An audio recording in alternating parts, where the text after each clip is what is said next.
With the imminent publication of the regulator's code, trustees are now required to have an effective risk management function in place, and in addition to that, an internal audit function. So Adam, my understanding is that the internal audit function means that trustees can actually deep dive into controls themselves. They don't necessarily have to go out and appoint an internal auditor. But if that's the case, surely that's going to be quite burdensome on top of everything else that they need to deal with.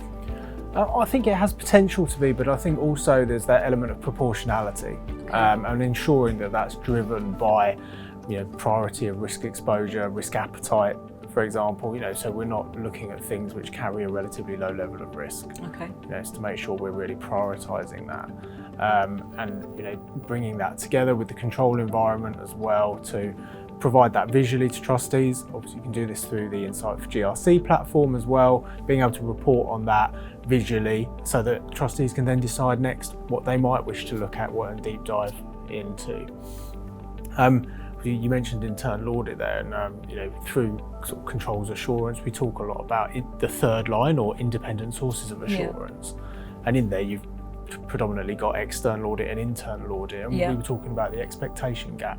Yes, and I do feel trustees think a statutory audit covers more than what it does. I mean, we audit the financial statements, we will consider the scheme environment, but we don't deep dive into processes and controls. Trustees have the AF reports, etc., from their outsourced providers as well.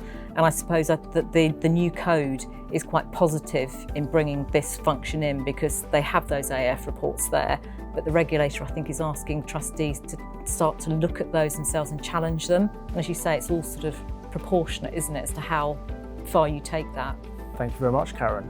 If you'd like to know more about Insight4GRC or to have a further discussion around topics we've covered, please do not hesitate to reach out via our website.